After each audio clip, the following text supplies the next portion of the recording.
La miséricorde et les bénédictions de Dieu soient sur vous. Voilà. En direct de Nour TV, où je me trouve actuellement. Vous êtes naturellement la bienvenue dans le cadre de votre émission Grand Angle, votre émission hebdomadaire qui vous accompagne chaque vendredi pour traiter des questions d'actualité, aussi bien sur le plan national que sur le plan international. Alors, pour cet après-midi, nous avons choisi des sujets très importants qui, bien naturellement, collent avec l'actualité. Et voilà, pour en parler, j'ai avec moi donc mes invités habituels.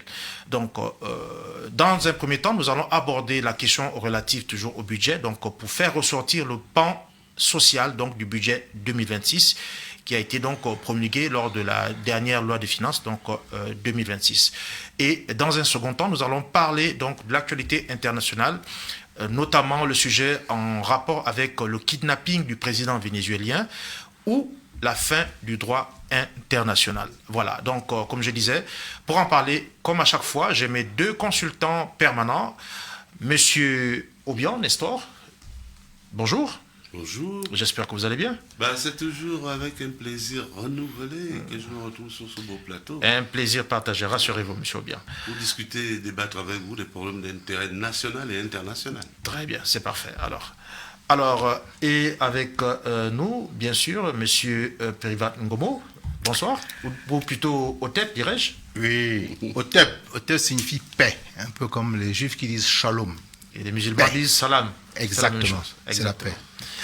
Voilà. Donc, le décor ainsi planté, nous allons donc demander une petite transition à la technique pour pouvoir revenir juste derrière afin d'introduire donc le premier sujet.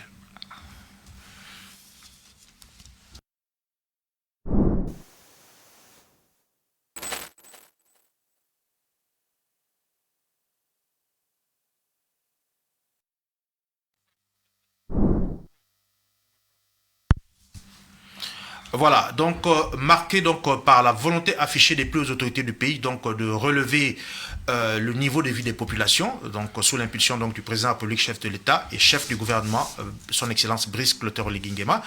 Voilà, donc la Ve République a démarré très très fort en ce début d'année 2026 avec donc la promulgation de du projet de loi de finances 2026 dans lequel effectivement figure le budget prévisionnel donc de l'année 2026. Et donc dans ce budget, nous avons choisi aujourd'hui donc de faire ressortir ce qui a été réservé donc pour tout ce qui concerne le social au niveau du pays, étant entendu que voilà, le président de la République a pour souci effectivement de sortir les Gabonais donc de la précarité dans laquelle donc les 56 années donc des Bongo a enfermé donc les Gabonais. Voilà, donc nous allons demander à la technique de lancer donc le premier élément audiovisuel pour que nous puissions nous retrouver juste derrière pour les premiers échanges.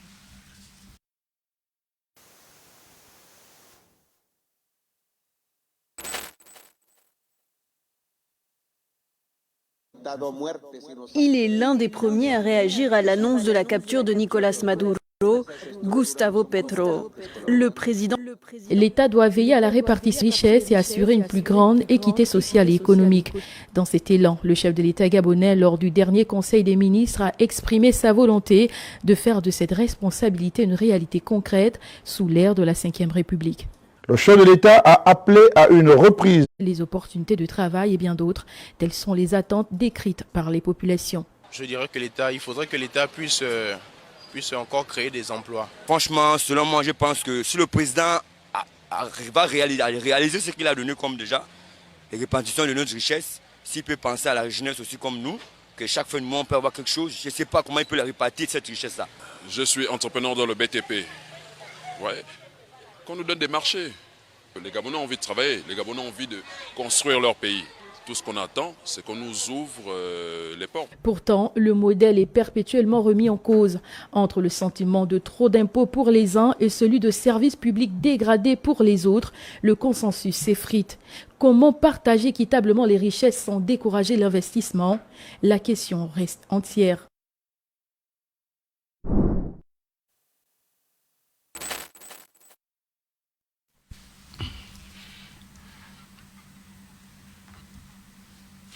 Voilà, donc vous avez regardé comme nous donc cet élément qui nous fait une espèce de condensé donc des attentes des populations gabonaises donc à l'orée donc de cette nouvelle République donc naissante, donc la 5e République.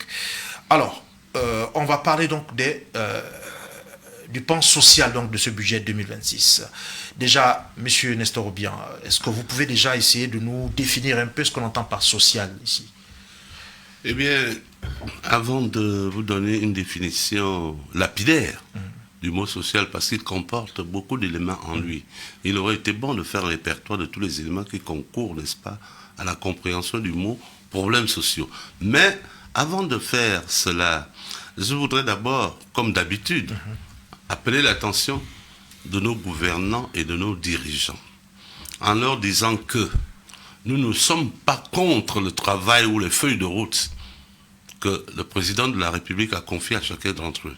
Nous sommes des citoyens engagés. Nous avons décidé d'apporter notre savoir et notre savoir-faire au président de la République qui a pour charge la conduite du pays. Ça veut donc dire que chaque fois que nous sentirons que certains problèmes qu'il a lui-même soulevés, l'importance qu'il y met, ne figure pas dans l'expression chiffrée des dépenses annuelles qu'on appelle le budget, nous sommes obligés d'intervenir pour nous poser des vraies questions. Et j'espère que aujourd'hui, les Gabonais, à travers nous, par notre intermédiaire, se poseront les vraies questions. Exactement. Qu'est-ce que les problèmes sociaux? Les problèmes sociaux, pour partir d'un cadre général, sont ceux auxquels sont soumis les sociétés dans un environnement donné. Environnement qu'il soit, environnement au sein d'un État, au sein d'une république, au sein d'une nation.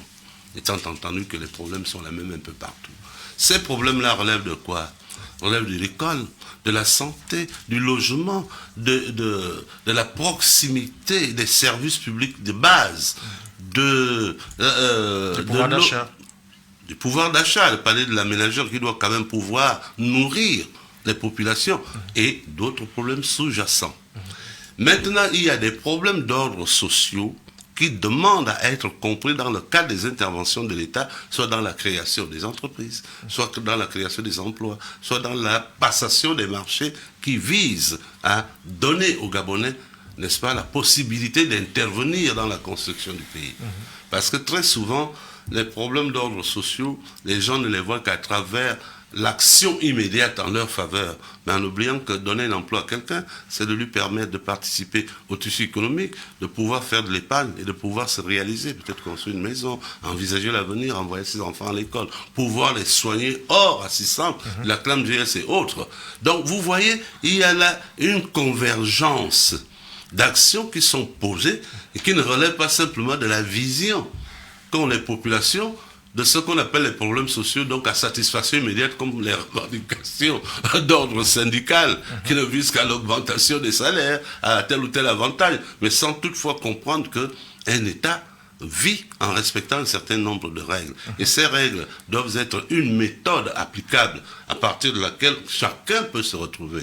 Lors de notre dernière émission, nous avons évoqué ce problème en disant « Il serait intéressant pour nous de regarder dans la proposition de budget 2026, quels sont les pans, les chapitres qui ont été réservés à la résolution des problèmes d'ordre social, tant est que le président de la République lui-même y a mis un accent. Parce que, aujourd'hui, du fait qu'il soit président de la République, chef de l'État, chef du gouvernement, le peuple, tout le monde s'adresse directement à lui. Pourquoi on s'adresse directement à lui? Parce qu'il est le seul responsable à même d'insuffler la dynamique auprès des collaborateurs qu'il a lui-même choisis, n'est-ce pas? Et donc, le fait d'avoir donné des feuilles de route à chacun des membres du gouvernement répond à cet appel-là, en disant, bon, écoute, toi, tu vas t'occuper de ça. Toi, tu t'occupes de ça.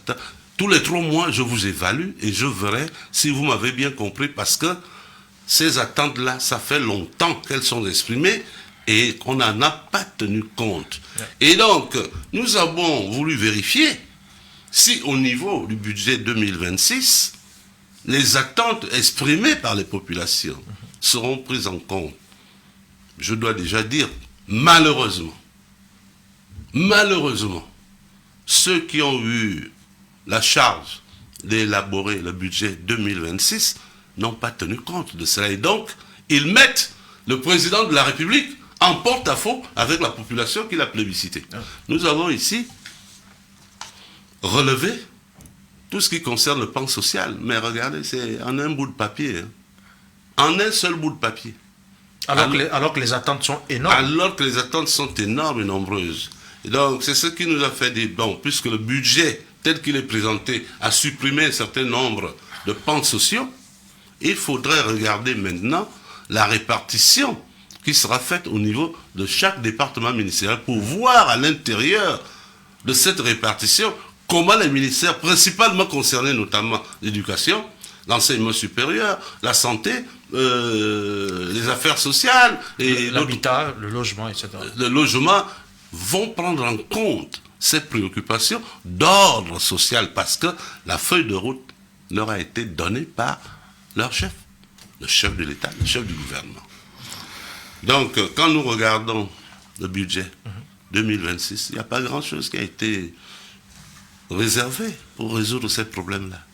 Et je crois que ceux qui ont élaboré ce budget seront d'accord avec nous parce que nous lisons leur papier, voilà, la proposition de budget 2026 qui a été soumis à l'Assemblée sortante, c'est-à-dire l'Assemblée de la transition. Malheureusement, comme nous l'avions dit la dernière fois, l'Assemblée de la transition ne pouvait plus légalement statuer sur la loi des finances 2026, étant entendu que le calendrier électoral avait déjà donné les résultats et donc on attendait la mise en place de la nouvelle Assemblée. Et à ce sujet, je dois dire que pour ce qui concerne la nouvelle Assemblée, puisqu'elle aura à examiner ce projet de budget de leur entrée, il faudrait que nos députés, nos sénateurs fassent preuve d'esprit patriotique en faisant un distinguo. Et d'humanisme aussi. Patriotisme d'abord, parce que nous nous adressons aux affaires de l'État, aux affaires publiques. Humanisme, parce que nous sommes humains, donc nous avons des problèmes d'ordre social à résoudre. Exactement. Nous connaissons tous les filets sociaux de notre pays qui sont impactés par la pauvreté, par la misère, la vie chère, et ainsi de suite. Donc, nos députés, tout en étant majoritairement issus du parti au pouvoir, doivent faire le distinguo formel entre l'appartenance à la majorité et l'intérêt national. Parce que s'ils ne le font pas, ils seront en porte-à-faux avec leur propre chef. Le président veut qu'on accorde une importance toute particulière aux problèmes sociaux. Parce que si on les laisse traîner, eh bien, vous savez que lorsqu'on laisse traîner les choses, il y a accumulation et on a du mal par la suite à résoudre ces problèmes-là. Déjà qu'on voit actuellement avec le Front social qui est en train de gronder, oui. Et il risque d'y avoir beaucoup plus de fronts sociaux qui vont se réveiller ici et là, parce que peut-être nos parlementaires qui légifèrent, qui contrôlent l'action du gouvernement, n'auront pas été suffisamment attentifs au discours du président de la République, à sa volonté clairement exprimée devant ses compatriotes et aux feuilles de route qu'il a confiées aux ministres sectoriels liés à ces différentes préoccupations. Voilà un peu d'entame ce que nous pouvons dire. Nous pourrons continuer à en débattre là-dessus et nous mettons quiconque au défi de venir nous démentir dans la mesure où nous avons cette proposition de budget. Nous l'avons lu dans tous les sens et nous n'avons retenu que ça. Une demi-feuille sur les filets sociaux. Donc la résolution des problèmes d'ordre social. De qui veut-on se moquer? Qui veut-on mettre en difficulté? Le président de la République, son propre gouvernement, sa propre majorité veut le mettre en difficulté en refusant ce qu'il a dit devant tout le peuple gabonais. Il faut qu'on regarde les choses telles qu'elles sont. Et je terminerai en disant tout simplement, ceux qui ont eu, je ne dirais pas la chance, mais la malchance d'élaborer ce budget, qu'ils fassent très attention. Le peuple gabonais aujourd'hui comporte, comme nous le disons souvent, en son sein, une élite dormante, qui n'est peut-être pas dans les ministères, dans les gouvernements et tout, mais qui comprend bien ces problèmes et qui peut, à chaque fois que de besoin, appeler l'attention du président de la République en disant « Ah, monsieur le président, nous avons repris le budget, nous l'avons lu, mais apparemment, vous vous dites une chose, mais ces gens que vous-même vous nommez là, eux, ils voient les choses de manière tout à fait différente. Alors, entre vous, qui les nommez, et vous, le chef d'État, qui vous adressez à votre peuple, qui vous a plébiscité, qu'est-ce qu'ils veulent crier? Est-ce qu'ils sont en train de noircir votre image, de vous faire passer pour un menteur ou de quelqu'un qui ne fait que des effets d'annonce? Ou alors, c'est vraiment une volonté clairement exprimée et vous avez donné à chacun les moyens d'agir dans ce sens. C'est pour ça que nous avons parlé de la répartition qui sera faite au niveau des ministères sectoriels. Comme ça, nous jugerons le maçon au pied du mur. Personne ne pourra plus venir récriminer en disant « Moi, je n'ai pas reçu de moyens, je n'ai pas reçu des orientations. » Non, nous leur disons « Le président vous a dit ça. » Mais 3 mois après, on est où? Rien n'a démarré. 6 mois après, on est où? 9 mois après, on est où? Et en fin d'année, avant qu'on ne passe à l'examen du budget 2027, il faudrait que chacun des ministres vienne répondre devant le peuple gabonais de ce qu'il a fait du budget qu'on lui a confié. Parce que c'est la seule manière maintenant, aujourd'hui, d'obtenir un peu de transparence dans ce pays. Le président ne peut pas être partout à la fois. Il faut qu'on se mette cela dans la tête. Le président a tellement de choses à faire. Il ne peut pas être partout. Mais nous autres, qui sommes les citoyens engagés et qui sont ses véritables soutiens, nous lui montrerons comment opérer cela. En toute transparence. Ouais. Alors, donc, merci, M. Obiang, donc, pour ce jet d'entrée, très pertinent d'ailleurs. Et je vais donc me tourner vers M. Ngomo pour vous demander déjà quel commentaire faites-vous du constat qui a été donc là tout de suite établi par M. Obiang sur ce qui a été réservé au côté social donc, du budget 2026.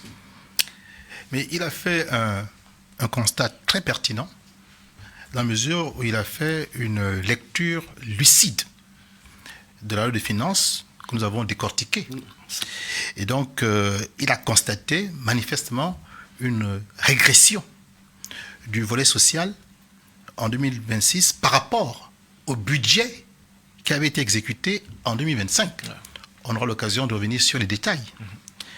Ce que je peux dire, pour expliquer un peu cette dissonance entre un peuple qui veut que l'on s'occupe du social et qu'il a manifesté lorsqu'il a voté pour le candidat Oligui Nguema avec 94,85% du suffrage, et un budget qui semble austère et qui ne fait pas la part belle au social.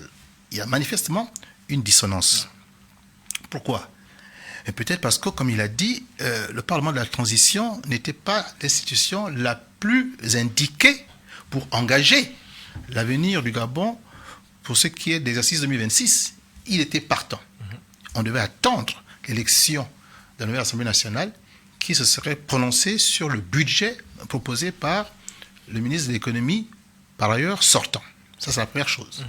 Deuxième chose, le ministre de l'économie sortant était un banquier. Il reste un banquier, d'ailleurs. Et il a eu une approche, on va dire, plus technocratique, plus financière que sociale. Qui tient beaucoup plus compte des exigences liées à son profil. À son profil, oui, au bailleur de fonds, et au fait qu'il veut peut-être donner plus de crédibilité économique et financière de notre pays vis-à-vis des institutions internationales. Mais il oublie qu'il y a une réalité qui est celle du social gabonais et que le budget doit aussi prendre en compte les exigences politiques, surtout d'ordre social. Et quand on tient compte donc de ce budget qui a été mis en place par le ministre d'État, ministre de l'économie et des finances, M. Henri Claude, on est en droit de dire qu'il y a manifestement une disjonction d'objectifs entre le politique social que les Gabonais veulent et le politique technocratique et financier que l'on aperçoit dans le budget. Pourquoi? Mais on n'a qu'à regarder les chiffres, car ce que nous disons peut être vérifiable. Tout à fait. En 2025, donc pendant la transition, la rémunération du personnel, ce qu'on appelle la masse salariale, était estimée à une valeur de 825 milliards et quelques. En 2026, cette masse salariale est montée à 959 milliards. Il y a donc là une augmentation d'environ à peu près 900 millions. Je vois, oui, 900 millions. Oui, à peu près 900 millions. Bien. Donc là, il y a une augmentation. Il serait intéressant maintenant de savoir comment peut-on comprendre cette augmentation. Est-ce un traitement plus élevé du personnel qui existe déjà, Ou bien est-ce les recrutements qui sont prévus et donc qui vont venir naturellement alourdir la masse salariale? On pourra en discuter. Une augmentation de 134 milliards, hein, donc c'est 16%. C'est ça, 16%. Alors, quand on regarde, par exemple, les dépenses sociales, haltes, garderies, centres sociaux, etc. En 2025, le Parlement avait donc voté pour un budget, un montant de 394 et quelques millions de francs CFA. Non, 394 millions. Et, voyez-vous, en 2026, le ministre d'État, ministre des Finances et de l'Économie, a purement et simplement annulé cette dotation. Donc, une dépense sociale en moins. Or, le peuple gabonais a besoin, justement, de ces dépenses sociales qui ont été écartées dans la loi de finances 2026. Bien, nous continuons. Aide aux familles. Donc, les familles les plus précarisées, les familles les plus pauvres, celles qui parfois sont déguerpies et qui ne savent pas où aller. En 2025, la loi de finances avait donc arrêté un montant de 1,150 milliard. En 2025. Eh bien, en 2026, ce montant a été purement et simplement écarté. Il n'a pas été reconduit. Donc, c'est-à-dire que l'État gabonais, en 2026, n'entend pas aider les familles. Est-ce normal? Est-ce normal lorsque ces familles sont en train de souffrir? Nous partons maintenant au soutien à la farine. C'est une dépense sociale. Donc, la subvention qui est... Farine la ménagère. L'État avait prévu en 2025 2 milliards de francs CFA pour aider donc les Gabonais à acheter donc la farine pour se nourrir. Eh bien, en 2026, on n'a rien reconduit. Zéro. Voyez-vous? Donc là où on a besoin d'aider le peuple gabonais, eh bien, on a systématiquement enlevé la dotation. Ce n'est pas normal. La gratuité des transports était estimée à 3,571 milliards et quelques. En 2025. En 2025. Cette gratuité de transport n'a pas été reconduite en 2026. On aurait pu aller progressivement, puisque le pouvoir d'achat des Gabonais n'a pas évolué. Tout à fait. De manière drastique. Donc il eût été peut-être plus judicieux de dire en 2026, nous allons passer à 75%, en 2027, 50%, en 2028, 75%, enfin 25%, et puis 0% en 2029. Les Gabonais sauront qu'à partir de 2029, le transport ne sera plus gratuit. Donc les Gabonais se préparent. Et on espère qu'entre-temps, le pouvoir d'achat des Gabonais aura augmenté, qu'on aura créé des emplois. Mais là, brutalement... Et que même entre-temps, l'État lui-même aura fait l'effort de mettre en place une compagnie ou 2 ou 3 compagnies de transport viables. Tout à fait. Pour aider les Gabonais. Tout à fait. Ou bien alors même que des privés se soient lancés dans ce secteur. Mais voyez-vous, là, ils n'ont pas reconduit les budgets. Donc à 100%, ils ont décidé de ne plus assurer, d'annuler, de ne plus assurer donc la gratuité. Nous poursuivons avec d'autres dépenses sociales d'une valeur de 8 milliards 466 millions qui concernaient les filets sociaux, les personnes âgées, gratuité des accouchements et le SAMU social. À l'exception du SAMU social qui a connu une augmentation de 145%, c'est vrai, puisqu'il passe de 1,413 milliard à 3,463 millions. À l'exception du SAMU social, et là ça reste encore un montant, de mon point de vue, dérisoire, quand on regarde quand même la situation des Gabonais en matière de couverture santé. À l'exception donc de ce SAMU social, mais les filets sociaux, les personnes âgées, gratuité des accouchements, les montants sont restés les mêmes. Ils n'ont pas changé. Filets sociaux en 2025, 3,337 millions. Filets sociaux en 2026, 3,337 millions. Personnes âgées en 2025, 1,147 millions. En 2026, 1,147 millions. Gratuité des accouchements, 2,567 millions en 2025 et 2,167 millions en 2026. La même somme. Mais enfin, on doit ici au contraire augmenter. Parce que les Gabonais qui ont voté pour les Guy Goma, ce qu'ils veulent, c'est que justement leurs conditions s'améliorent. Exactement. Donc quand on dit amélioration, on voit donc augmentation dans les budgets. Oui. Voyez-vous? Donc la critique qu'il faut formuler, et qui est juste, et ce n'est pas là de la médisance, ni de la diffamation. C'est dire que ce budget, lorsqu'il a été conçu, c'est vrai, l'a été avant à l'aide de cadrage, avant que le président ne dise que sa priorité, c'est le social, et qu'il faut d'abord commencer par régler les problématiques sociales des Gabonais, en matière de logement, en matière d'éducation, en matière De santé. de santé, en matière justement de dépenses sociales. C'est ça qui concerne en réalité, j'allais dire, le cœur de la vie politique pour satisfaire les Gabonais dans la dimension sociale. C'est ça. Or, voyez-vous, il y a eu manifestement une régression.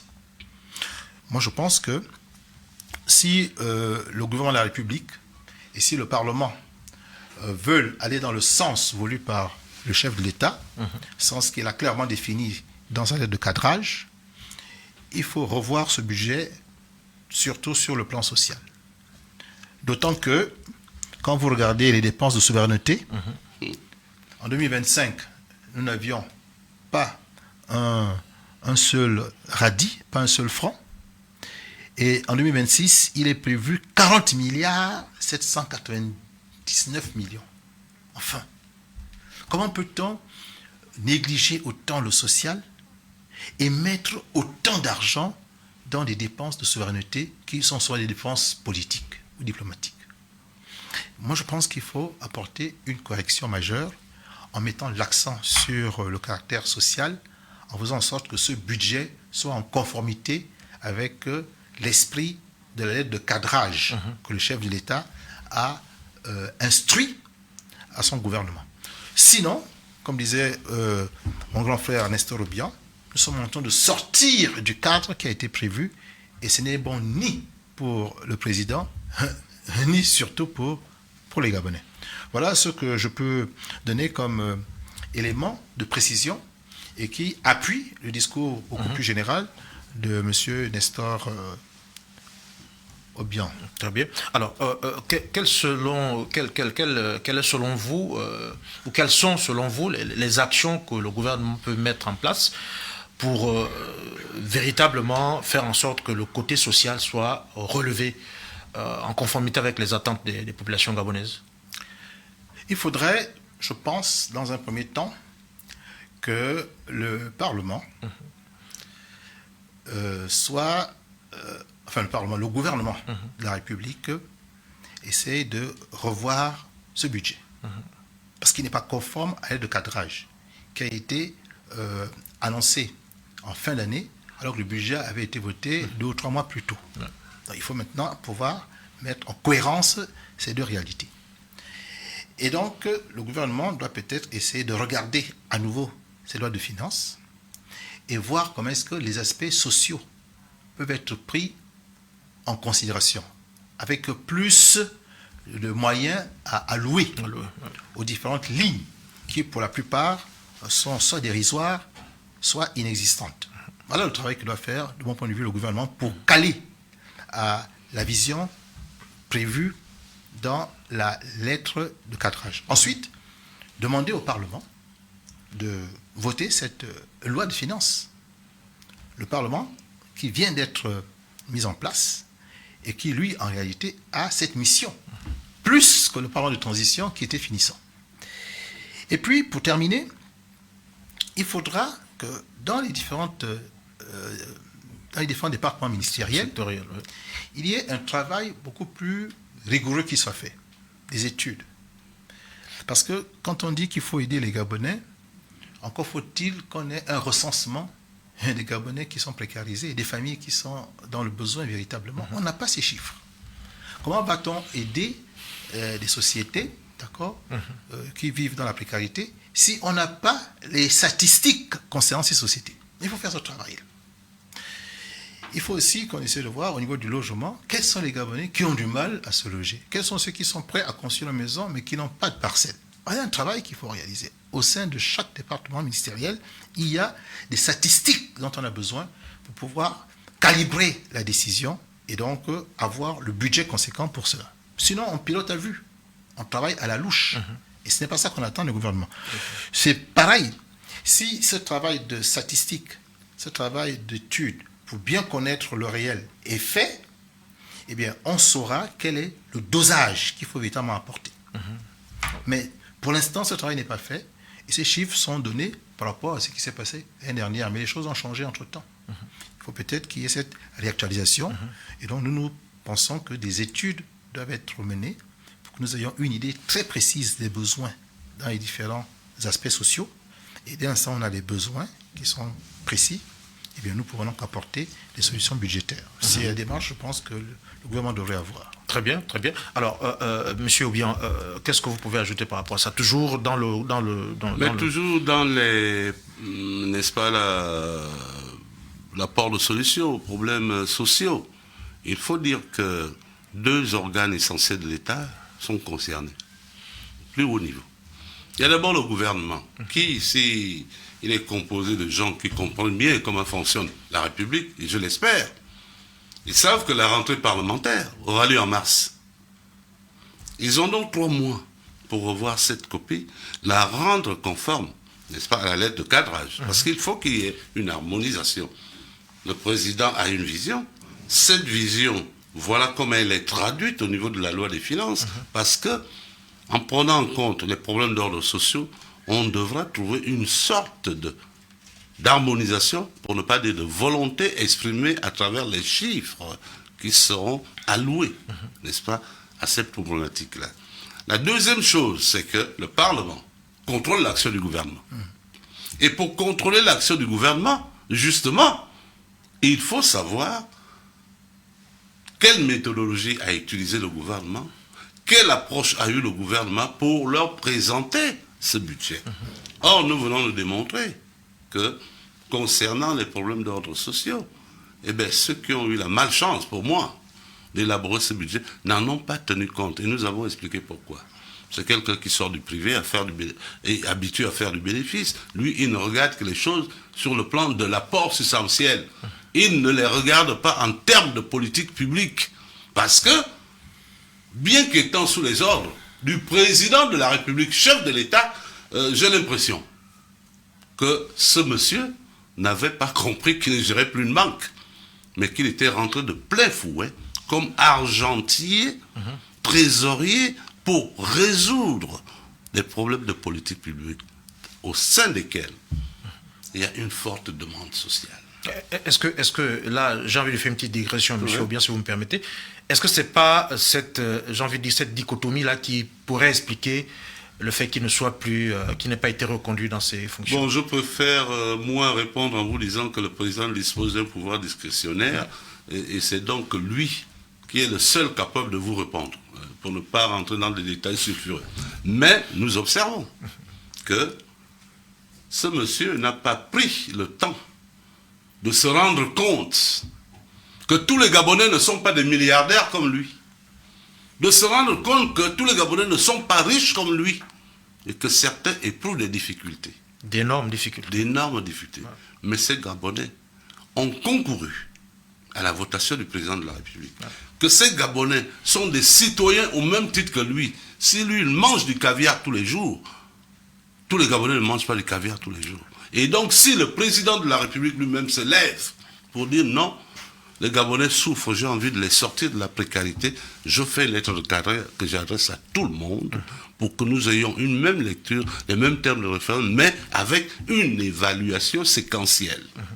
Ça veut donc dire que le président tient beaucoup à ce que ce pan de la politique publique de l'État, qu'il y ait des comptes rendus qui lui soient faits tout le temps et que lui-même ira constater sur le terrain. Je me rappelle par exemple que hier, il était sur le boulevard Triomphal.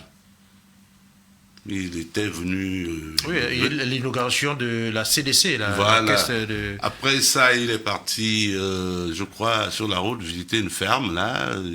C'était des Gabonais. Du côté de Malibé. Voilà. Oui. Voilà, c'est des Gabonais qui s'essayent, n'est-ce pas, à l'entrepreneuriat et qui, ma foi, donnent des résultats satisfaisants. Donc vous voyez que lorsqu'on met de la volonté, sans plus raisonner en termes de l'État doit tout faire pour moi, parce que le président est parfaitement conscient de ce que l'État-providence ne mène nulle part. L'État doit travailler sur des méthodes que tout le monde peut comprendre et essayer de faire la redistribution du produit national sous forme d'aide, sous forme de concours, sous forme d'actions qui visent à donner aux Gabonais, n'est-ce pas, un cadre de vie qui s'améliore d'année en année pour que nous puissions à terme atteindre des standards acceptables pour les capacités et les richesses dont dispose notre pays. Donc vous voyez Là encore une fois, ce n'est pas une critique que nous formulons à l'endroit du gouvernement.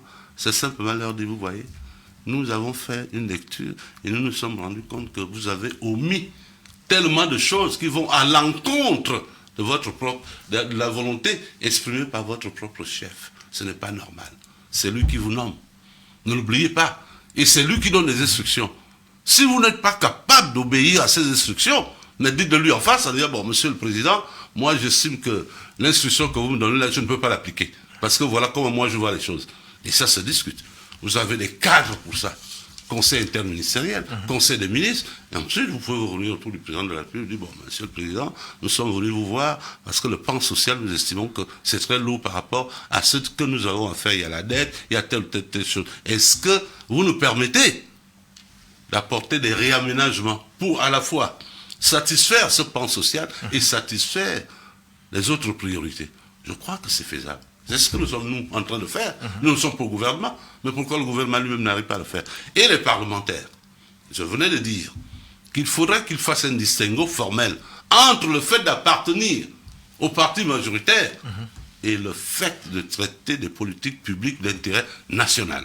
J'espère qu'ils sauront faire cette lecture parce que ce texte-là va leur être soumis, qu'on le veuille ou pas. C'est eux qui doivent adopter cette loi. Ce n'est pas ce qui est écrit là, c'est de la rigolade. C'est eux qui doivent l'adopter. Et pour l'adopter, ils feront une lecture, ils vont amender. Et ils verront que certains chapitres qui n'ont pas lieu d'être gonflés devraient plutôt revenir, n'est-ce pas, au plan social qui, lui, est une nécessité qui devient une nécessité grave. Parce que, s'il ne s'est pas résolu, ça accentue la fracture sociale qui existe depuis trop longtemps dans notre pays. Nous ne pouvons pas vivre dans un pays à deux vitesses. Vous avez 2% d'individus qui s'accaparent toutes les richesses du pays.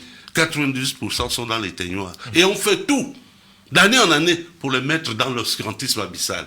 Mais alors, dans ce cas, à quoi sert la votation? Dans ce cas, à quoi servent les institutions qu'on met en place pour essayer justement d'atténuer l'impact de ces problèmes au niveau des populations? Ça veut donc dire que la réalité qui transparaît au-delà est que le peuple est là, comme une sorte de factotum qu'on manipule dans toutes les sauces. Ce qui n'est pas vrai parce que ce peuple-là, laissez-moi terminer, parce que ce peuple-là maintenant s'exprime par lui-même. Et lorsqu'il s'exprime, il va devant qui? Il va devant le président de la République. Ouais, effectivement. C'est une manière de dire, monsieur le président, vous avez vu les gens que vous avez nommés. Oui, pourtant vous leur avez parlé devant la nation. Mais vous voyez, eux, ils font exactement le contraire. Donc on est venu vous voir, puisqu'il n'y a que vous qui pouvez leur dire, bon, écoutez, reprenez-moi cette feuille-là. Parce que vous voyez, les gens se plaignent. Ils l'ont lu. Il y a des intellectuels qui sont passés devant les télévisions et tout, qui leur ont expliqué que ça ne tient pas la route. Et ils ont lu clairement ce qui a été réservé. Ces chiffres-là sont dans le budget. Donc, reprenez-moi cette feuille-là et faites, comme je vous l'ai dit dans ma lettre de caractère, parce que moi, je tiens beaucoup à cela. Comme il tient aussi beaucoup à la décentralisation. Comme il tient à d'autres projets. Du coup, ceci nous amène à nous interroger. Moi, mon interrogation, elle est toute simple. Est-ce que nos parlementaires, députés et sénateurs, comprendront le langage que nous utilisons? Parce que s'ils vont à l'encontre de ce que le peuple a déjà dit, c'est qu'ils vont à l'encontre du chef d'État lui-même. J'ai envie de vous poser une question, monsieur Obiang. C'est-à-dire, quand on regarde effectivement ces coupes qui ont été faites dans le budget 2026, est-ce qu'on ne serait pas tenté, par exemple, d'ici, de faire ressortir cette petite opposition qu'il y a entre, ou ce débat qu'il y a entre croissance et développement? Voilà. Parce que là, c'est très intéressant. Quand on regarde, on voit, et il a fait ressortir, vous-même vous l'avez dit, ceux qui ont été à l'origine donc de ce budget, donc cette prévision de budget, voilà, ils ont des profils d'économistes.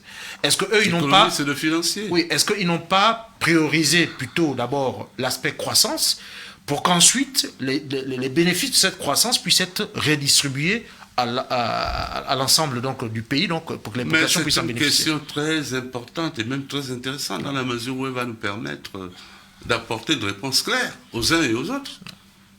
La croissance se calcule sur quelle base? La croissance se calcule sur le PIB, alors que le développement se calcule sur quelle base? Sur l'indice de développement humain. Ouais. Comment voulez-vous obtenir de la croissance en ne comptant que sur le relèvement des taxes, les impôts et autres, alors que vous n'avez aucun filet économique. Votre croissance s'appuie sur quoi? Dites-moi quelles sont les industries, les sociétés que vous avez au Gabon et qui produisent quoi? Nous fabriquons même pas une boîte d'allumettes chez nous, même pas une boîte de sardines. Nos sardines viennent du Maroc, de Mauritanie. Pourtant, on pêche la sardine chez nous. Qu'est-ce qui nous empêche de commencer à mettre en place un petit tissu économique? Oui, mais peut-être ces coupes budgétaires, c'est pour les affecter dans la création des entreprises. Si cette coupe budgétaire était faite pour créer des entreprises, ça devrait ressortir dans le budget. Parce que dans le budget, on devait voir dans la partie écrite que les prélèvements qui seront faits sur tel permettront à l'État de créer telle ou telle chose. Ce n'est pas dit.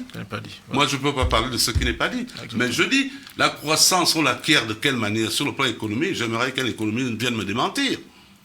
Vous avez quel tissu économique au Gabon? Pour parler de croissance, cette croissance est basée sur les impôts, les taxes, les amendes et tout, c'est ce que je vois ici. Je n'ai pas vu la GOC nous rapporte tant, je n'ai pas vu telle société nous rapporte tant, Comilog nous rapporte tant, ce n'est pas dans le budget.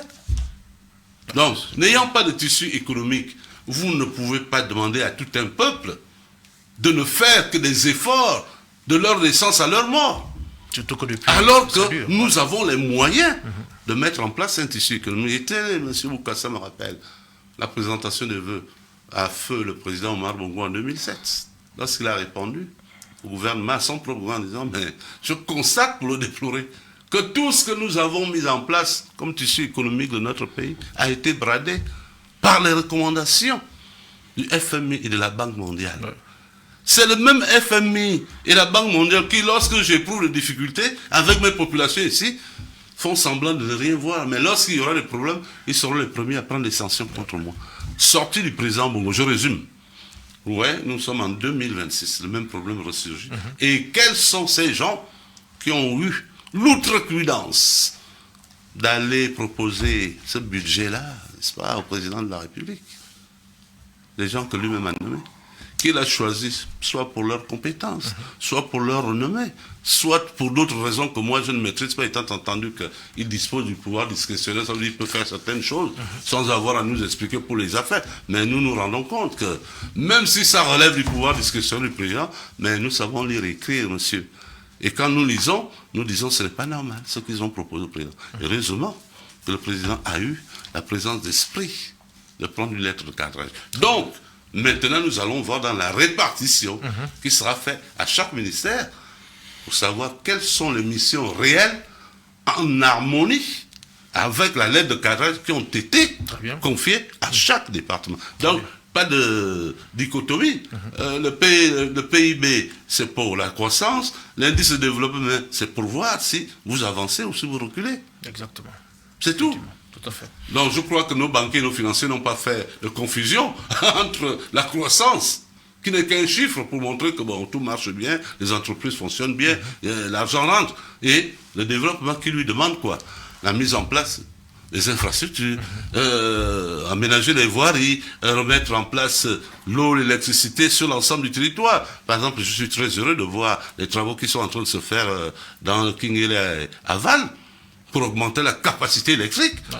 Moi qui suis pas loin de là, je suis de Kango, mais je ne savais pas que vraiment il y avait des travaux énormes qui sont entrepris là-bas. Parce que bon, moi, ce qu'on est tellement désert, je n'y vais pas. Je me reste au centre de Kango, après je retourne sur le but. Donc c'est vous dire que parfois, lorsque nous venons ici, et c'est là pour nous dédouaner, parce que certains membres du gouvernement peuvent croire que nous sommes contre. Non, c'est pour leur dire que nous suivons tout ce qui se fait. Et comme nous sommes des citoyens engagés... Ça, c'est dans le cadre du débat républicain. Voilà. Nous sommes obligés d'apporter ces éclairages à monsieur le président de la République. Tout à fait. Parce que si ce texte-là est envoyé comme tel pour adoption uniquement, ça veut dire que le président sera obligé de convoquer le Parlement en congrès. Mais c'est grave. Parce qu'il va se tirer une balle lui-même dans le pied. Ben ouais. Puisque ses propres ministres l'ont dit en erreur. Il sera en déphasage avec son propre discours. Il sera en déphasage avec sa propre volonté. Et qui aura créé ce déphasage, cette disharmonie, pour ne pas dire cette dichotomie? N'est-ce pas? Cette anomalie. Ce sera le ministre que lui-même aura nommé. Dieu merci. Certains ont été évacués. Donc maintenant, voyons voir avec les nouveaux. En tout cas, vraiment, c'était important qu'on puisse effectivement nous intéresser à ce pan social donc, du budget 2026. Ce d'autant plus qu'actuellement, on voit le front social est en pleine ébullition. Voilà, donc il était important qu'on puisse effectivement parler de ça. Alors, sachant que le social effectivement nécessite pour les plus hautes autorités de mobiliser toutes les ressources du pays, et la mobilisation des ressources du pays est également aussi liée à la conjoncture internationale. Voilà, ce qui nous amène directement à parler effectivement du contexte international en rapport avec ce qui s'est passé du côté du Venezuela. Vous suivez tous l'actualité et donc on va se retrouver juste derrière cette petite transition pour lancer le second élément audiovisuel pour pouvoir donc en débattre.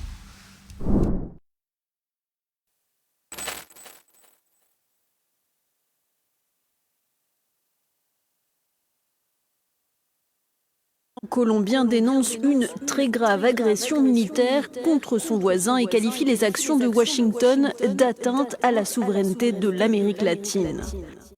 Alerte générale, ils ont attaqué le Venezuela, ils ont bombardé avec des missiles. L'Organisation des États américains et l'ONU doivent se réunir immédiatement.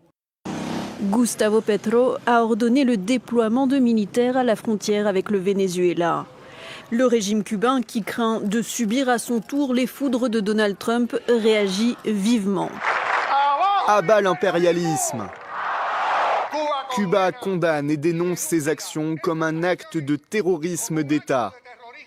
Un assaut criminel contre notre Amérique, zone de paix, et une attaque inacceptable contre le droit international. Brésil, Mexique, Chili et Uruguay condamnent également la capture de Nicolás Maduro et craignent pour la stabilité régionale. Le président argentin Javier Milei, fidèle soutien de Donald Trump, salue quant à lui une avancée de la liberté. Du côté des alliés stratégiques de Caracas, le ton est ferme. Moscou exhorte Washington à libérer Nicolás Maduro et son épouse. Pékin se dit profondément choqué et dénonce le comportement hégémonique des États-Unis. Téhéran condamne la violation illégale de l'intégrité territoriale d'un État souverain. Pour les Européens, la prudence est de mise. La chef de la diplomatie européenne, Kaja Kallas, appelle à la retenue et au respect du droit international. Le président français Emmanuel Macron, qui a mis du temps à réagir, appelle à une transition pacifique menée par Edmundo González Urrutia. Le peuple vénézuélien est aujourd'hui débarrassé de la dictature de Nicolás Maduro et ne peut que s'en réjouir. La transition à venir doit être pacifique, démocratique et respectueuse de la volonté du peuple vénézuélien. Nous souhaitons que le président Edmundo González Urrutia, élu en 2024, puisse assurer au plus vite cette transition. L'Espagne, qui entretient des liens historiques avec le Venezuela, a déclaré qu'elle ne reconnaîtra pas une intervention qui viole le droit international et se propose comme médiateur pour parvenir à une solution pacifique.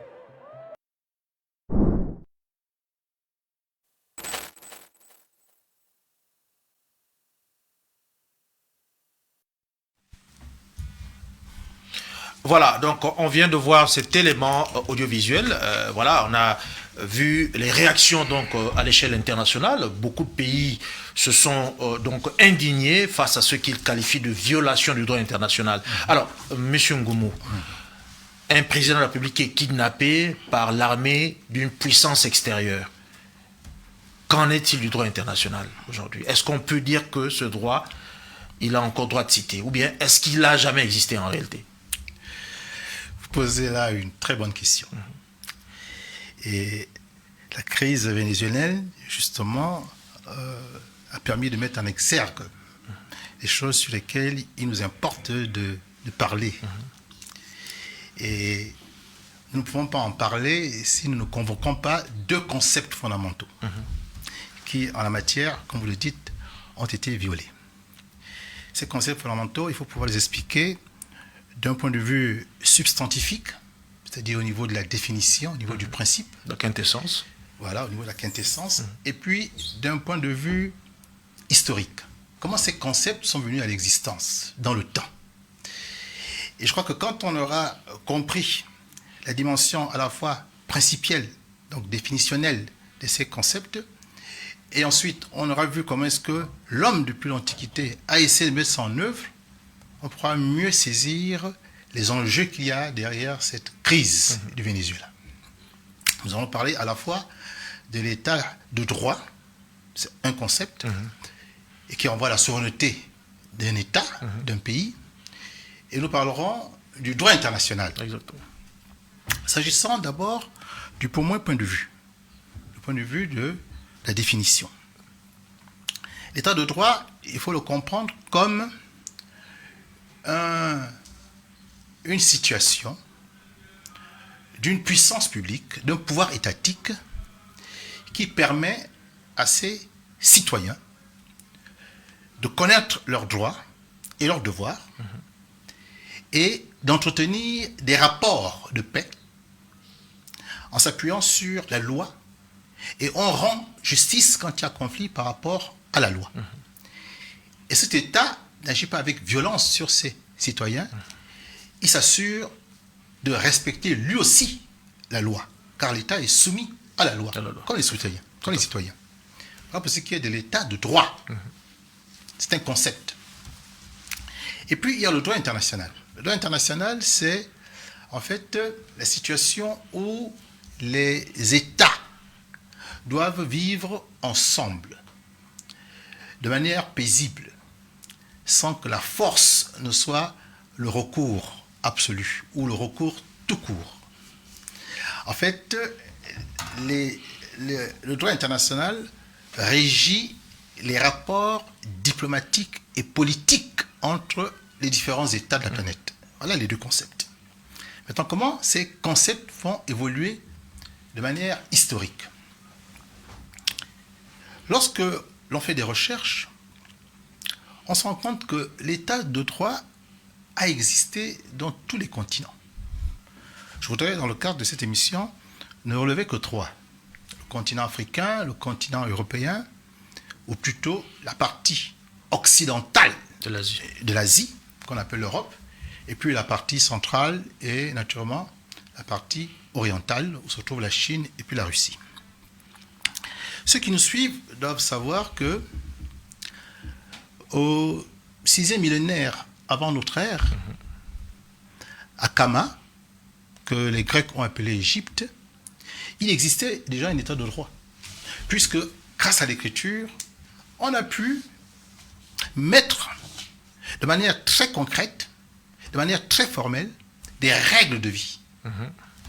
Et à Kama, ces règles de vie sont consacrées dans le papyrus d'Ani, dans lequel il y a les 42 idéaux de la Math et les 77 commandements de la Math. Et la Math était la réalité spirituelle, la réalité divine qui garantissait l'ordre. Quand on parle de l'ordre, on parle de l'ordre social, on parle de l'ordre cosmique, on parle donc de la droiture, donc du droit. Donc l'état de droit est porté en Égypte, à Kama, par la Math. Et nous sommes là 6000 ans avant notre ère chrétienne. Ensuite, si vous regardez du côté de Couche, du côté de la Nubie, toujours l'Afrique, dans une zone beaucoup plus basse, vers le Soudan, l'Éthiopie, voilà. Nous avons les royaumes de Kerma, les royaumes de Napata et les royaumes de Marwa, qui, eux aussi, au fil du temps, connaissaient l'état de droit. Je veux dire que quand on parle de Couche, quand on parle de la Nubie, c'est 2500 ans avant notre ère. Voyez-vous? Donc déjà, à cette époque-là, nos ancêtres avaient une connaissance de l'état de droit. Pourquoi nous pouvons le dire? Mais parce que le roi, par exemple, de Nubie, le roi de Couche, pouvait être issu de la descendance royale, mais quand il n'avait pas les dispositions requises, eh bien, un conseil de notables et de sages existait, un contrôle institutionnel sur le pouvoir, de désigner le roi, et donc de contrôler son action. Voyez-vous? Donc là aussi, déjà, nous avions des règles qui étaient établies dans le royaume de Meroué, le royaume de Napata, le royaume de Kerma, et nous sommes en Nubie, dans le royaume de Couche. Si vous prenez maintenant le Mali, plutôt l'empire du Mali, et là nous sommes maintenant au XIIIe siècle. Mais il y a eu, après l'affrontement entre Soumanguru Kanté, du royaume Soso, et Sundiata Keita du royaume Mandé, la bataille de Kirina, où Soumanguru Kanté a été vaincu, il y a eu la volonté du nouveau souverain de mettre sur pied une charte que nous connaissons sous le nom de charte du Mandé, mais qui s'appelle aussi la charte de Kourgan-Fouga. C'est une plateforme, un lieu où cette charte a été élaborée et a été adoptée. Et dans cette charte, on établit des règles que les sujets de l'Empire doivent respecter. Tout à fait. Donc nous ne sommes pas dans un État barbare, nous sommes dans un État de droit. Et il est... Un État organisé. Tout à fait. Et il est mentionné un aspect particulier de la manière dont on a traité l'étranger. Voyez-vous, l'étranger. L'étranger, comme le messager, était protégé. Lorsqu'un messager portait la parole du roi vers un autre roi, il était protégé. Il avait l'immunité. En fait, une sorte de diplomate, en fait. Oui. Exactement. Et là, nous sommes déjà un peu dans le droit international. Exactement. Parce qu'on ne tuait pas, on ne touchait pas à un messager. Il portait le message et il rapportait le message. Bien. Voyez-vous? Donc, en Afrique déjà, nous connaissions l'état de droit et je pense que nous l'avons connu bien avant les autres civilisations puisque la datation le montre. La maths, c'est 6000 ans avant notre ère. Parlons maintenant de l'Europe. L'Europe, c'est souvent l'élément qui est présenté à nos étudiants. Alors qu'elle est ultérieure. Alors qu'elle est bien ultérieure à l'état de droit qui s'est manifesté en Afrique. Quelques exemples. Si vous prenez par exemple les cités grecques, d'Athènes, de Sparte, de Mycène. Ces cités grecques ont connu en fait un embryon d'état de droit, puisqu'il y avait encore l'élection d'un tyran, le tyran qui prenait des décisions. C'est-à-dire que la Grèce n'a pas vraiment réussi à établir un distinguo entre le pouvoir par l'homme ou le pouvoir par les règles. Donc c'était embryonnaire. Même si au passage, il faut rappeler que il y a eu des juristes comme Dracon, d'ailleurs, c'est une expression qui est utilisée. Dracon, Solon et tout, qui ont essayé de formaliser le droit, n'est-ce pas, pour que le roi puisse s'appuyer sur des lois écrites et non plus sur sa propre volonté. C'était juste un rajout. Tout à fait, mais vous avez parfaitement raison. Car ceux que n'ont pas réussi à faire les Grecs, ce sont les Romains qui vont le faire. Avec le jus gentium, c'est-à-dire le droit des gens. Où là, on commence maintenant à reconnaître qu'il y a des règles qu'il faut respecter entre gens de la société, d'accord? Et ces règles-là sont aussi valables pour l'empereur. Bien. Là, nous sommes dans la Grèce antique et dans la Rome antique. Maintenant, évoluons vers l'Angleterre.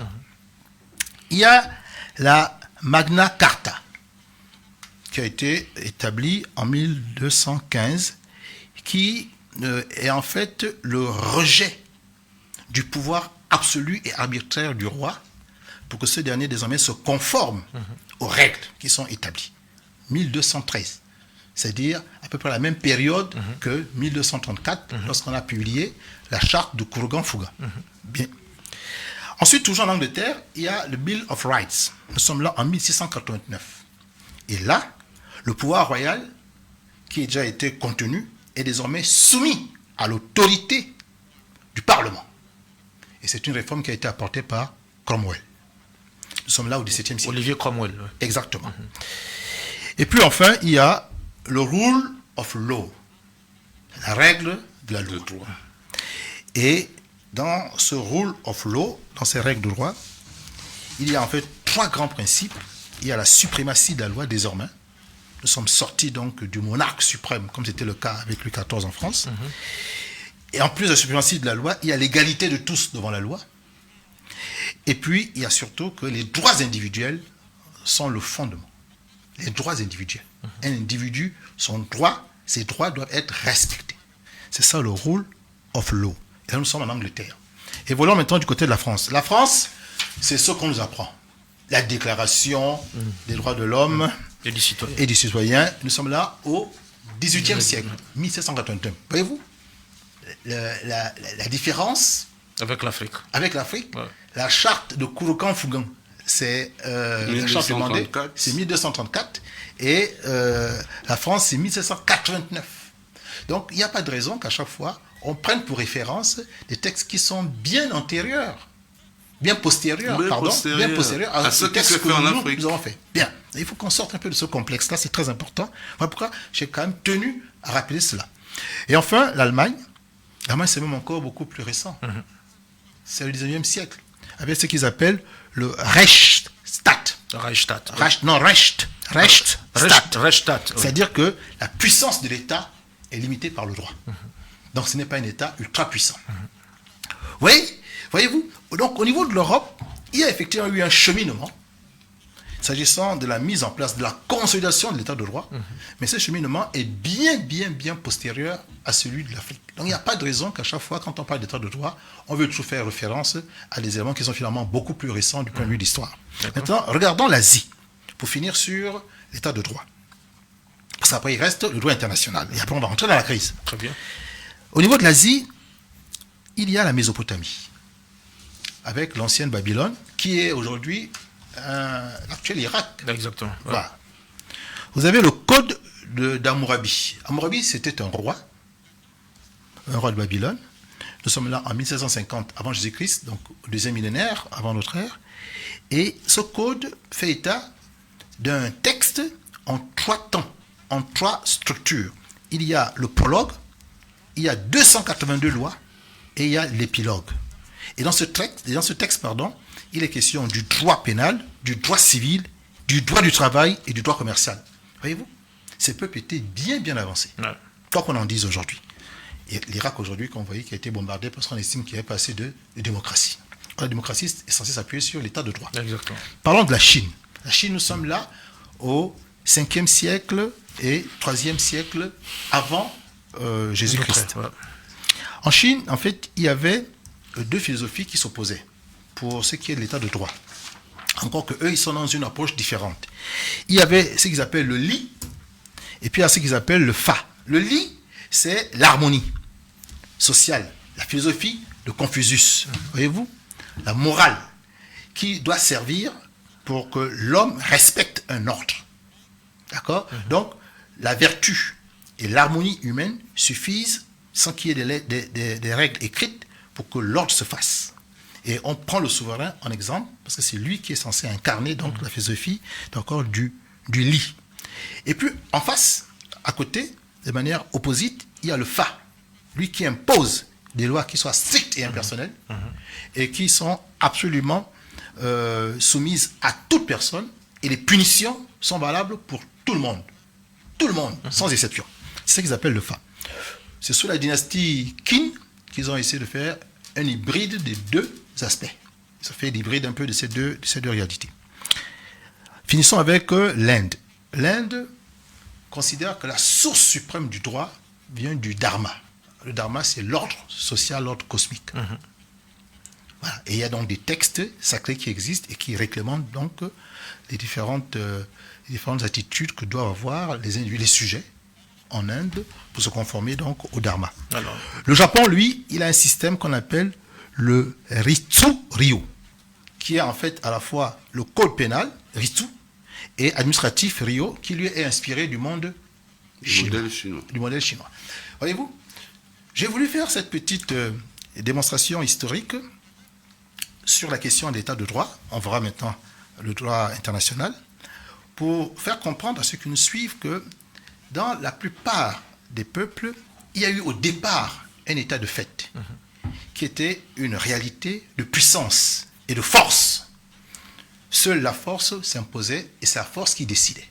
L'arbitraire. Le pouvoir absolutiste. Pour parler plus simple, la raison du plus fort. La raison du plus fort. C'est cela les sociétés, en fait, du paléolithique. Et puis quand on entre dans maintenant la civilisation, à partir du néolithique, nous sommes là 10 000 ans, 12 000 ans avant notre ère, eh bien, les hommes commencent à comprendre que les rapports ne peuvent pas toujours être des rapports de force, des rapports de guerre. On peut maintenant commencer à s'organiser. Mais pour cela, il faut des règles. Et on a vu l'évolution au niveau de l'Afrique, on a vu l'évolution au niveau de l'Europe, et on vient de voir au niveau de l'Asie. Donc, toutes les régions du monde ont eu cette démarche. Et l'Afrique a été, en la matière, la toute première. Exactement. Même si cela n'est pas suffisamment dit. Voilà ce que je tenais à apporter comme information, dans un premier temps, sur l'état de droit, et qui renvoie naturellement à la souveraineté de l'État, qui, pour ce qui concerne le Venezuela, a été violé. Et qu'en est-il du droit international?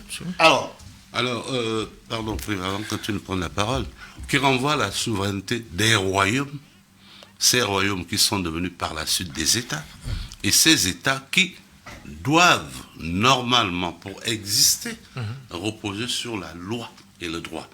Loi fondamentale, constitution.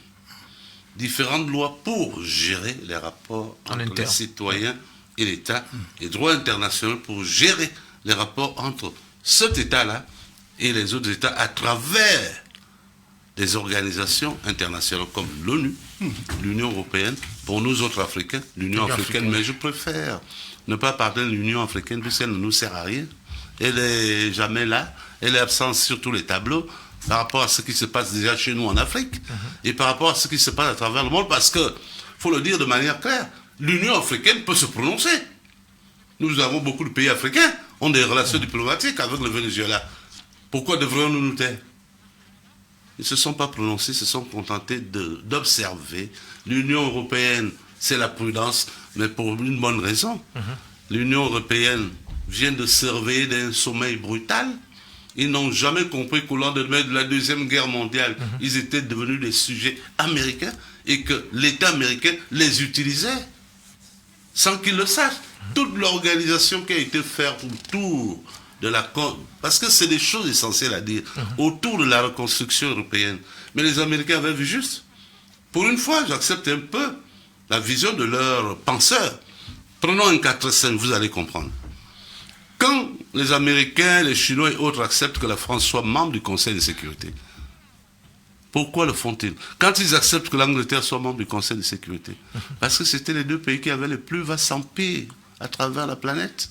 Et donc, en devenant membre du Conseil de sécurité, c'est-à-dire ceux qui avaient la charge de surveiller toute la planète, de régler les conflits par des résolutions, eh bien, ils acquéraient par le même coup les anciens empires coloniaux.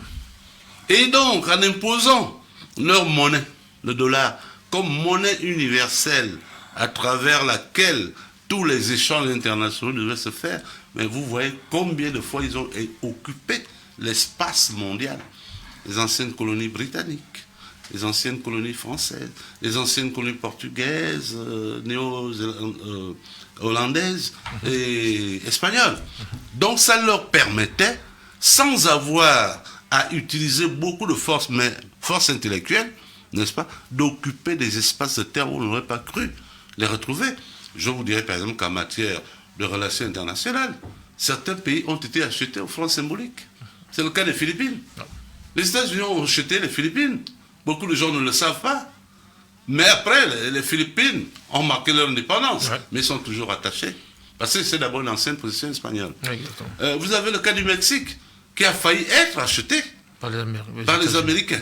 N'eût été l'opposition farouche des révolutionnaires mexicains, mais ils ont quand même pris la Californie, qui était mexicain à la base. Voilà, et le Nouveau-Mexique. Donc c'est vous dire que lorsque le droit international a été mis en place, puisque nous arrivons à ce niveau-là, il a été créé pour gérer un certain nombre de crises. Et la première instance du droit international, c'est le tribunal de Nuremberg. La naissance du droit international. Je pense que M. Ngomo, peut-être à ce niveau, peut avoir, j'ai envie de dire, un avis qui est beaucoup plus antérieur à ce que vous dites, parce que vous avez parlé de lui. Nous parlons de l'époque actuelle. Je veux dire que le droit international, tel que nous le connaissons aujourd'hui, l'époque moderne, est né des tribunaux de Nuremberg et des différents tribunaux qui ont jugé, n'est-ce pas, les crimes de guerre. Et vous retrouverez ces crimes de guerre dans le fameux papier que nous avons tous signé, la Convention de Genève, qui crée la CPI. Exactement. Le Gabon y a adhéré. Elle a été créée en 1980, le Gabon y a adhéré, je crois, en 2002, et ainsi de suite. Donc vous voyez que les Américains, dans leur approche de ce que nous considérons comme droit international, c'est une approche qui leur est personnelle. Pour la simple raison que pour eux, le droit international doit s'appliquer à leur velléité sur l'ensemble du monde. Donc, et non pas à leurs intérêts. Conforme à leurs intérêts, naturellement. Et donc, l'application du droit international ne les intéresse en rien du tout. Ce sont des hommes d'affaires et ils estiment que c'est ce qu'ils ne peuvent pas obtenir par la négociation, ils l'obtiendront par la force. Je vais revenir là-dessus pour vous montrer, n'est-ce pas, la concordance qu'il y a avec nous qui sommes sur le golfe de Guinée.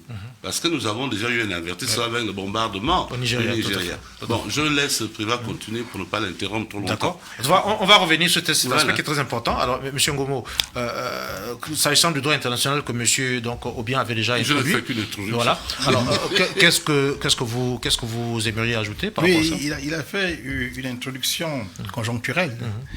Bon, maintenant, regardons l'introduction historique. C'est-à-dire que comment nous sommes arrivés aujourd'hui à avoir justement ce droit international. Quand on regarde donc l'histoire, il faut repartir en 1259 avant Jésus-Christ pour qu'il y ait le premier traité de paix qu'ils ont appelé le traité de Kadesh entre l'Égypte et donc l'Égypte de Ramsès II, qui était donc le troisième pharaon de la 19e dynastie du Nouvel Empire, et le roi hittite. Et ces deux entités se sont battues, ces deux États se sont battus pour conquérir l'État actuel de Syrie. Voilà. Et finalement, au bout de décennies de combat, c'est épuisant, ils ont décidé donc de s'accorder et ils ont élaboré ce traité de paix qui aujourd'hui est l'élément référentiel lorsqu'on parle justement du droit international.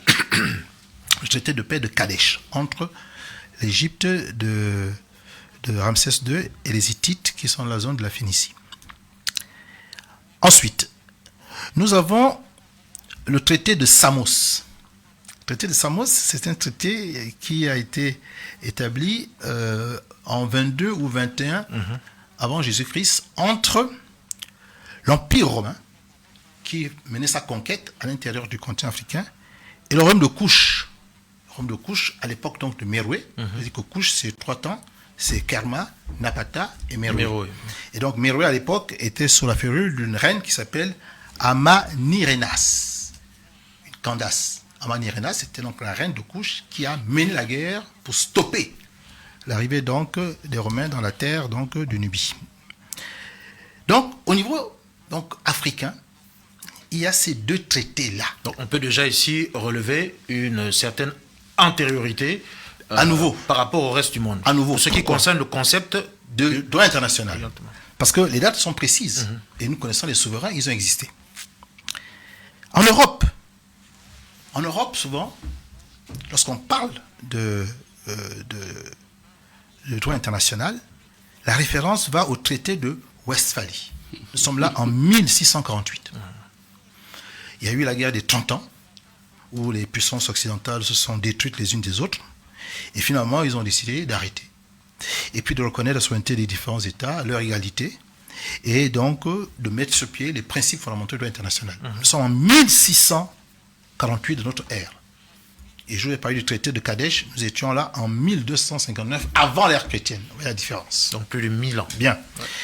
Et puis après, sont venus, d'une part, le congrès de Vienne en 1814-1815, qui marque en fait la naissance de la diplomatie multilatérale moderne, au sens des Occidentaux, puisque désormais ils sont devenus les maîtres du monde, nous sommes là en pleine colonisation. Donc ce sont eux maintenant qui imposent leur concept, leur réalité. Et puis, la Convention de Genève, dont parlait M. Obiang. Tout à fait, qui constitue le socle du droit international humanitaire. Voyez-vous ? Donc, ce rappel historique pour dire que le droit international a du sens lorsque des conflits se manifestent. Et que si dans l'état de droit, les règles sont intérieures, dans le droit international, eh bien, les règles doivent être partagées. Et souvent, c'est à l'issue des guerres. On le voit, pour ce qui est de l'Égypte et puis des Hittites, c'est à la suite donc de la bataille de Kadesh. Pour ce qui est du traité de Samos, entre Couche et Rome, c'est à l'issue d'un conflit qui a duré pendant très longtemps. Et pour ce qui est des Européens, c'est à l'issue de la guerre de 30 ans. Donc chaque fois qu'il y a eu des conflits qui ont perduré, finalement pour s'accorder, les hommes se sont dit, bon, établissons des règles et puis nous entendons maintenant à les respecter. Voilà l'origine du droit international. Et aujourd'hui, avec la Société des Nations et puis maintenant l'ONU, eh bien, nous pensions que le droit international était désormais une réalité qui s'imposait à tous les peuples. Nous constatons de plus en plus, à travers les crises qu'on a vues en Ukraine, des crises qu'on a vues à Gaza, en Palestine, des crises que l'on voit aujourd'hui au Venezuela, que certains États estiment que leurs intérêts les portent naturellement à ne pas respecter le droit international. Et là, ça pose un problème, car le vivre ensemble planétaire est désormais menacé. Car dès l'instant où on est puissant, on peut s'autoriser maintenant à agir au mépris du droit international, au mépris donc des relations diplomatiques et politiques que l'on doit établir avec les autres nations. Au mépris même des règles établies dans le cadre des organisations internationales. Parce qu'il faut rappeler que les États-Unis sont membres du Conseil de sécurité de l'ONU, comme la Chine, comme le Japon, comme l'Angleterre, comme la France. Bien, ça veut dire qu'entre les membres du Conseil de sécurité, il y a déjà cette différence d'appréciation et d'approche du droit international. Maintenant, que dira l'Assemblée générale? Parce que l'Assemblée générale réunit tous les États qui sont membres de l'ONU. Tout à fait. Dans l'Union européenne, bon, c'est pas la peine, on n'attend pas grand-chose de ces gens-là. Leur sommeil a été tellement long qu'ils commencent à peine à se réveiller, se rendre compte que leur allié d'hier était en réalité l'ogre qui avalait ses propres enfants. Parce que les Européens n'étaient que des vassaux des États-Unis. C'est maintenant qu'ils commencent à comprendre que finalement, les Africains ont eu de l'avance sur nous. Quand ils nous interpellent en disant mais vous dormez, l'autre vous exploite sans que vous vous en rendez, mais vous ne prenez que des esclaves, mais les esclaves ont quand même aussi une tête pour réfléchir. Et ils regardent parfois plus loin que vous. La preuve, tout ce que vous venez de citer. Pourquoi des historiens formés chez nous n'ont jamais fait ce genre d'études? Vous voyez, ce n'est pas pour rien que nous sommes devant des plateaux de télévision. Parce que nous apportons là même à des enseignants d'université des pans entiers de connaissances qu'ils n'ont jamais abordés et dont ils ne savaient même pas qu'il existe. Mais aujourd'hui, ils doivent être fiers de savoir que l'Afrique a été précurseur de tout ce qui existe aujourd'hui. Parce que l'Afrique, c'est quand même 5000 ans de règne sans discontinuité.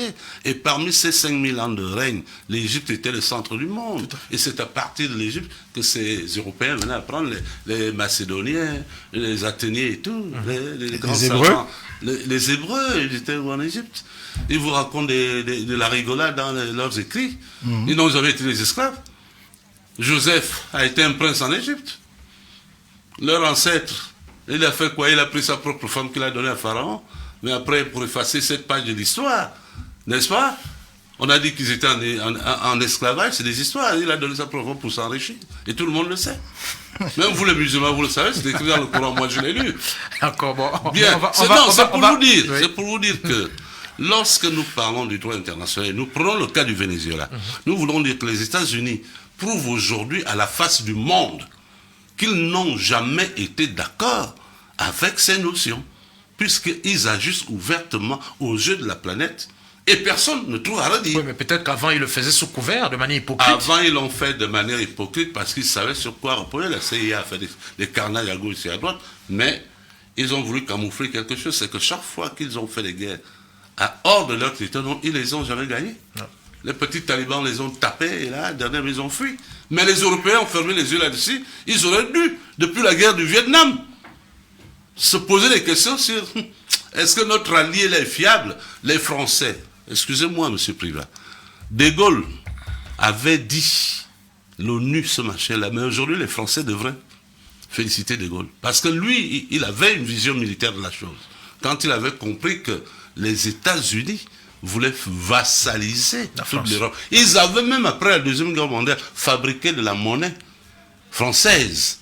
Sans compter les soldats américains qu'ils voulaient rester là postés, effectivement. Pour faire du business et tout. Donc c'est pour vous dire que nos amis européens, que nous croyons être des super savants, qu'ils ont la science infuse et diffuse, à la limite nous les prenons pour les demi-dieux, mais ce sont, pour moi à la limite, certains de leurs dirigeants sont des semi-lettrés. Parce qu'ils ne connaissent même pas l'histoire de l'Europe. Mais nous, on le leur apprend en direct. Et depuis l'Afrique, ici à Libreville, au Gabon. Des incultes. Voilà. Alors, on va rentrer dans le vif du sujet. Là. Oui. Alors, revenons-en sur la crise vénézuélienne. Voilà. Sur quoi repose-t-elle? Quelles sont les raisons, les mobiles réels de cette crise? Exactement. Alors, il y a plusieurs facteurs qui entrent en jeu. Voilà. D'abord, il y a la conception que les Américains se font du droit international. Cette conception, en fait, selon eux, la conception du droit international pour les Américains, en fait, c'est un droit américain qui est servi à tous les autres peuples de la Terre et qui garantit une Pax Americana. Une Pax Americana qui s'assure que les intérêts des États-Unis ne sont pas remis en cause. Voilà la conception. Ensuite, il y a le contexte géographique. Les Américains considèrent qu'il est temps de revenir à la doctrine de James Monroe, président des États-Unis au XIXe siècle, qui ne voulait plus que les anciennes puissances colonialistes, britanniques, françaises, espagnoles, portugaises, viennent encore sur ces plates-bandes. Ces plates-bandes, c'est l'hémisphère, ils disent occidental, c'est-à-dire l'Alaska, l'Amérique, les États-Unis, le Canada, l'Amérique du Nord, l'Amérique centrale et l'Amérique du Sud. Les États-Unis considèrent que leur chasse gardée, c'est donc l'Amérique du Sud. Et que toutes les richesses qui existent dans ces différentes zones appartiennent aux États-Unis. Et il ne faut pas que d'autres puissances viennent. Maintenant, il se trouve que depuis un certain temps, des puissances comme la Chine, comme la Russie, se sont invitées en Amérique du Sud. Pas seulement au Venezuela, depuis longtemps au Cuba, en Colombie, au Panama, en Argentine. Et ont commencé à grignoter des parts significatives de marché. Et ont accès à des matières premières, notamment le pétrole du Venezuela. Or, les États-Unis ont besoin d'énergie. Et leurs réserves pétrolières ne suffisent plus. Les États-Unis ne sont plus vraiment en odeur de sainteté pour ce qui est du pétrodollar avec l'Arabie Saoudite, qui est quand même la deuxième réserve après le Venezuela. Il faut préciser que l'Arabie Saoudite est désormais membre des BRICS. Voilà. Exactement. Donc, ce n'est pas pour ranger donc, la stratégie des Américains. Donc, du coup, on se dit, si on ne peut plus accéder aussi facilement comme on le voulait avec les pétrodollars à la réserve de pétrole de l'Arabie Saoudite, eh bien, nous allons prendre la toute première réserve du monde, celle donc du Venezuela, par la force. Puisque la Chine a déjà négocié des ventes de pétrole sur le long terme, d'accord, parce que le Venezuela a une dette de près de 89 milliards qu'il doit rembourser à la Chine. Alors, quand on regarde donc, les États-Unis se disent, bon, si nous devons appliquer maintenant la nouvelle doctrine qu'ils appellent Monroe, c'est-à-dire Donald et puis Monroe ensemble, eh bien, désormais, nous seuls, États-Unis, avons donc préemption sur les ressources de tous les pays d'Amérique du Sud. Commençons par le Venezuela, Cuba est la prochaine cible, le Mexique aussi, et à partir de cet instant, tous les pays d'Amérique du Sud doivent comprendre que l'ogre, le grand Sam, enfin l'oncle Sam, d'accord, est de retour en puissance et qui n'a même plus besoin de prendre des gants, n'a plus besoin de justifier son action. Il affiche clairement son ambition de prendre des réserves qui intéressent donc son économie pour demeurer la grande puissance. Un dernier point. Le Venezuela, sous Chavez, avait plus ou moins rompu avec les institutions internationales de Bretton Woods, avec le FMI, avec la Banque mondiale. Le Venezuela avait décidé donc d'exploiter le pétrole pour les Vénézuéliens. Et il s'était rapproché donc des puissances comme la Chine et puis la Russie. Et ça se passait plutôt bien. Et les Américains ont donc décidé de frapper fort avec donc le train de sanctions, d'embargo. Donc limiter les exploitations de pétrole, faire sortir donc le Venezuela du système monétaire et financier international, ne plus donner la possibilité au Venezuela de s'endetter. Bref, paria, comme l'Iran, paria, comme Cuba. Mais le Venezuela, parce qu'il a des richesses, a réussi justement à contourner les sanctions économiques. Et donc, à faire en sorte que la stratégie du pétrodollar qui garantit aux États-Unis sa suprématie dans le monde en termes de transactions, s'agissant donc de l'achat des énergies, voilà, eh bien, a été mise à mal. Et que si le Venezuela a réussi, d'autres pays peuvent suivre. Et donc, c'est la chute de l'hégémonie américaine parce que le pétrodollar n'est plus la monnaie de référence. Et ça, c'était inacceptable pour les Américains. En concordance avec les plans des BRICS, d'ailleurs. Mais bien entendu, puisque le Venezuela s'est rapproché des BRICS. Ouais.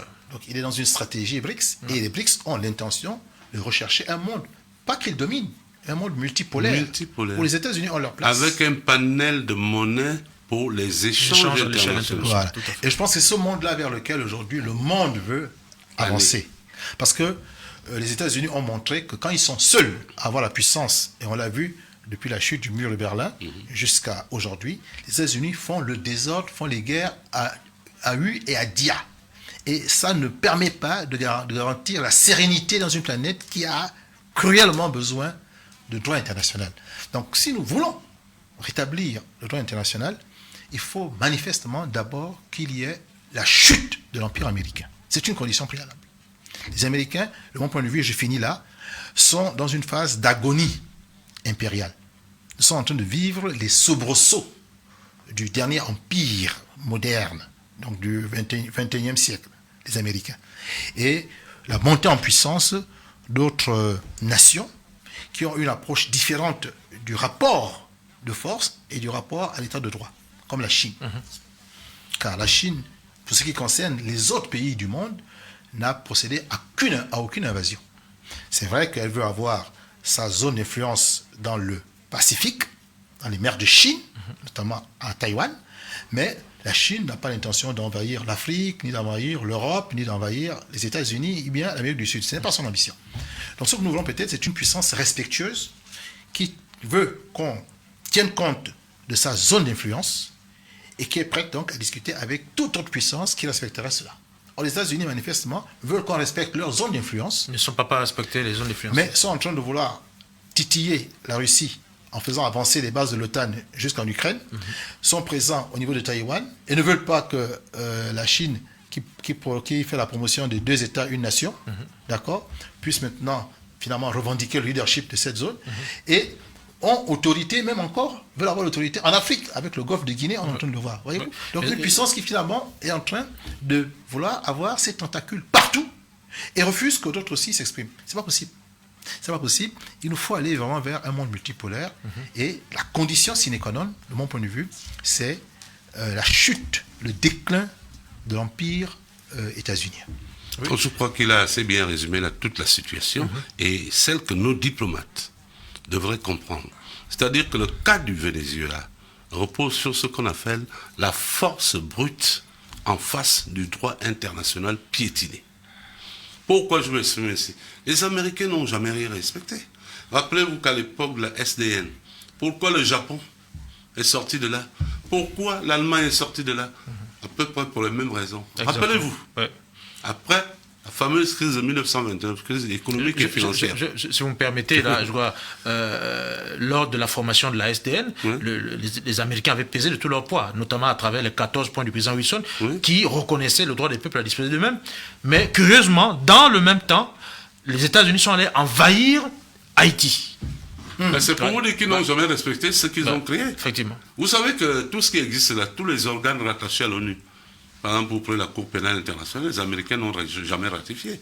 Vous prenez la CIG, la Cour internationale de justice, ils ne sont pas là-dedans. La Convention de Genève, ils n'ont jamais ratifié, ainsi de suite. C'est vous dire que la réalité des États-Unis, c'est que ce sont avant tout, et je tiens à le préciser, ce sont des hommes d'affaires.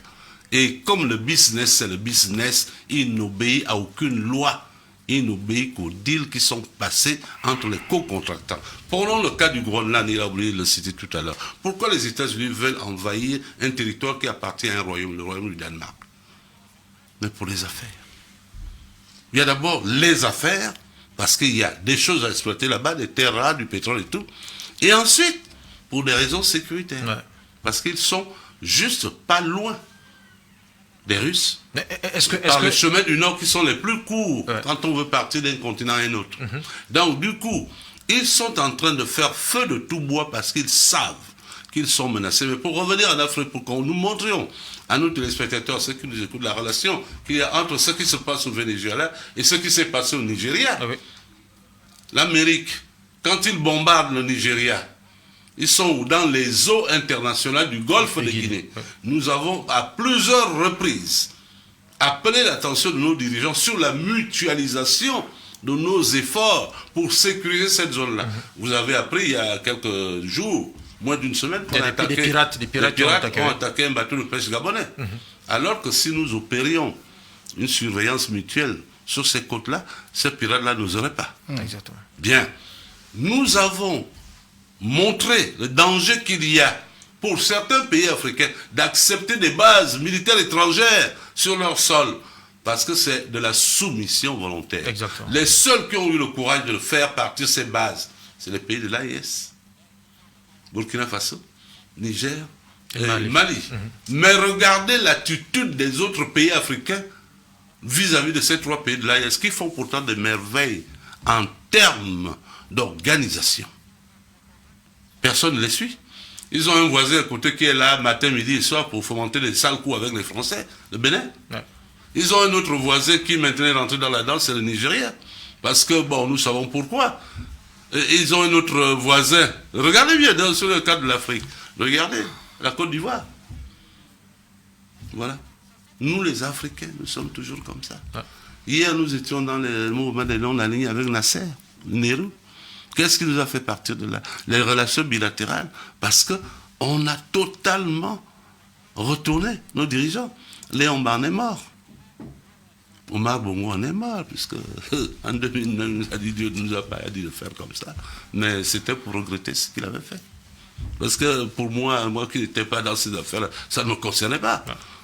Donc c'est pour vous dire que ce qui se passe au Venezuela, qui est un pays producteur de pétrole comme le Gabon, comme les autres pays du Golfe de Guinée, faites attention. Ouais. Les Américains ont pour ambition d'installer le commandement de l'Africom au Nigeria. Ouais. Pour l'instant, le commandement de l'Africom est à Stuttgart, en Allemagne. Ouais. Les Allemands ne veulent plus de la présence des militaires américains sur leur sol. Ils ont réussi à réunifier leur pays, ils vont remettre en place leur capacité militaire. Donc, le chancelier allemand qui a dit là il y a quelques jours, il reconnaît la Russie comme un partenaire de l'Europe. Ils doivent négocier avec la Russie. Ils ont négocié pour avoir du gaz et du pétrole. Mais surtout, ils se sentent menacés avec les ambitions américaines. Pour expliquer vraiment simplement, parce qu'il faut que le plus grand nombre nous comprenne, les Américains ont regardé. Le Ghana, ils ont une base de drones là-bas. Ils ont une base de drones. Les drones sont partis du Ghana pour aller bombarder le Nigeria. Mais ils veulent installer le commandement de l'Afrique comme dans un pays qui a des moyens en matière d'hydrocarbures. Le Nigeria en a. Vous sortez du Golfe de Guinée, vous avez 10 pays qui sont alignés là, qui font du pétrole. Ça veut dire que leur armada, chaque fois qu'elle ira sur des troubles à gauche et à droite, peut venir se ravitailler tranquillement sans avoir à traverser l'océan, parce qu'ils auront 10 pays qui pourront les fournir en carburant. Il faut regarder tous ces aspects géopolitiques, géostratégiques, mais qui ont 2 raisons essentielles.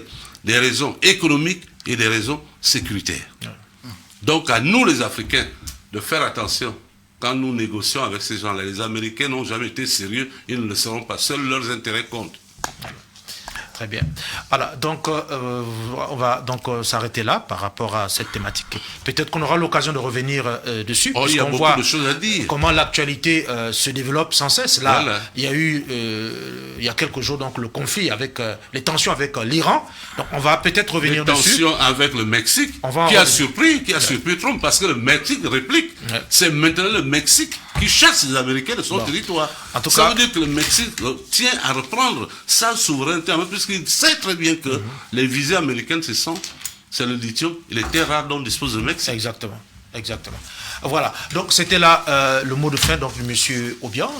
Nous sommes donc arrivés au terme de cette émission. Nous avons donc parlé dans un premier temps donc du pan social du budget 2026, ensuite enchaîné avec la crise vénézuélienne donc qui oppose donc le Venezuela aux États-Unis. Et donc nous avons présenté ces 2 thématiques pour donc faire le lien avec l'actualité nationale et internationale.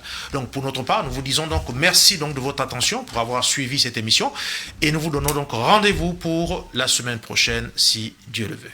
Inch'Allah.